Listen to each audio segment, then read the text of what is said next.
Chers collègues, infirmiers, médecins et administrateurs du secteur de la santé,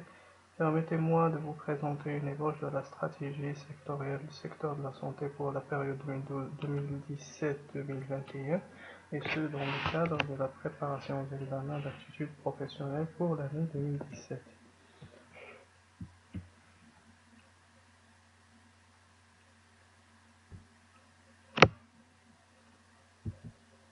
Conformément à ce qui a été annoncé par Monsieur le ministre lors de la réunion de préparation de la nouvelle stratégie, il est prévu que cette stratégie sera axée sur 3 axes, à savoir l'achèvement des chantiers de réforme et des programmes lancés dans le cadre du gouvernement précédent, c'est-à-dire la stratégie sectorielle 2012-2016, le renforcement de l'approche service du secteur de la santé et le dépassement de la conjoncture du secteur de la santé, essentiellement dans le cadre de la pénurie des ressources humaines. Dans le premier axe, le ministère de la Santé s'engage pour poursuivre l'extension de la couverture médicale de base pour atteindre les populations non couvertes, à savoir les indépendants, ou bien ce qu'on appelle l'AMI. Les indépendants représentent un tiers de la population marocaine ainsi que leurs ayants droit. Le renforcement de l'accès aux services de santé dans les hôpitaux publics et les établissements de santé primaire par le renforcement du financement de la gouvernance du RAMED, la mise en œuvre de la politique pharmaceutique nationale, l'encouragement de la production des médicaments coûteux, production nationale, l'opérationnalisation des dispositions du décret relatif à la carte sanitaire, la mise à niveau des structures hospitalières publiques et leur équipement en TDMS et IRM.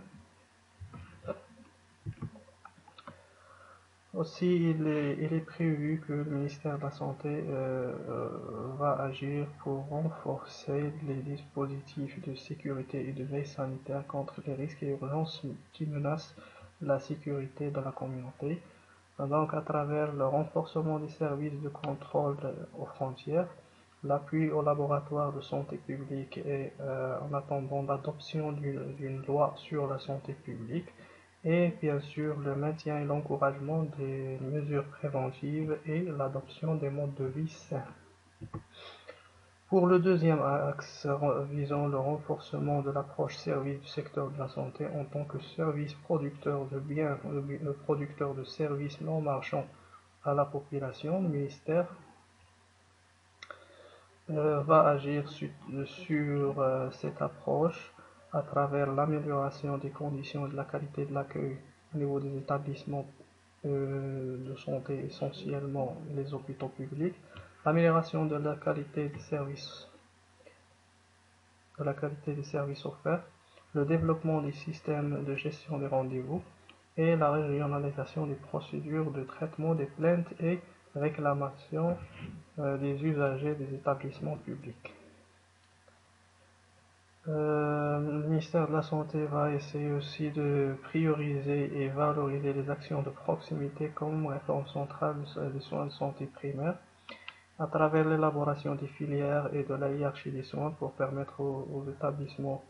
à chaque niveau de se concentrer sur sa mission principale. Améliorer la santé mobile, donc par la dotation des CS des circonscriptions sanitaires par les unités mobiles et des ambulances, toujours en partenariat avec les collectivités locales.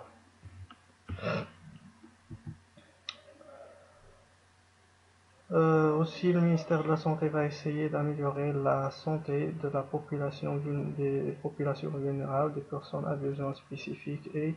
bien sûr à savoir la femme et l'enfant, les sujets âgés et des handicaps, à travers la mise en œuvre de la stratégie nationale de santé et de handicap. Donc, le ministère de la Santé va améliorer la prise en charge des populations dans les milieux carcérales. Il est prévu la création d'un programme national de gériatrie qui va assurer la gestion et la programmation des activités de prise en charge des sujets âgés, l'amélioration des conditions de prise en charge de la santé de la femme et de l'enfant victime de violences et des séropositifs au VIH, et aussi l'amélioration des services de santé offerts aux émigrés. Comme axe transversal qui rentre dans le cadre des engagements internationaux du ministère de la Santé du Maroc en général pour l'atteinte des objectifs de développement durable vers l'année 2030, le ministère de la Santé s'engage à renforcer le programme national des urgences, à renforcer le programme de la santé de la mère et de l'enfant, aussi à renforcer le programme de la lutte contre et de contrôle des maladies non transmissibles, et bien sûr la prise en charge de la santé mentale et psychique de la population, le renforcement du programme de la lutte anti-tuberculose, et bien sûr le lancement de nouveaux programmes sanitaires, à savoir le programme de lutte contre la surdité et le programme de la prise en charge de l'hépatite virale dans le cadre d'un programme visant l'éradication de l'hépatite au niveau national. Pour le troisième axe, donc pour lutter contre la pénurie des ressources disponibles pour le secteur, le ministère de la Santé va essayer de reprendre le dialogue social et la concertation avec les partenaires sociaux pour assurer un climat favorable à l'activité du personnel de la santé. Et il est aussi prévu de développer les postes budgétaires réservés au secteur de la santé, l'instauration des mesures incitatives et la contractualisation avec le secteur privé pour combler le vide ou la pénurie actuelle des ressources humaines au niveau des hôpitaux et des établissements de santé primaire. Aussi, il est prévu le renforcement des compétences de professionnels de la santé et administrateurs à travers la formation continue. Travailler pour assurer les bonnes conditions pour la création d'une fonction publique de santé.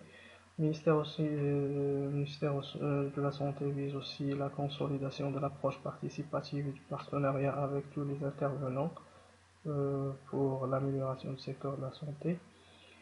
ou la mobilisation des fonds additionnels.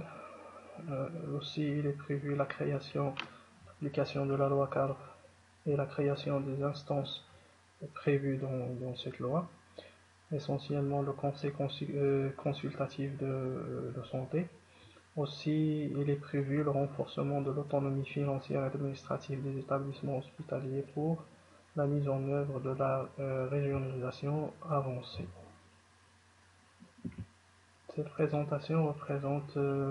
les principaux axes de la nouvelle stratégie sectorielle du ministère de la Santé pour la période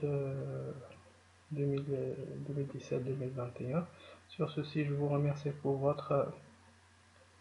attention. Notre rendez-vous dans une autre présentation relative au programme sanitaire et aux politiques de santé. Merci.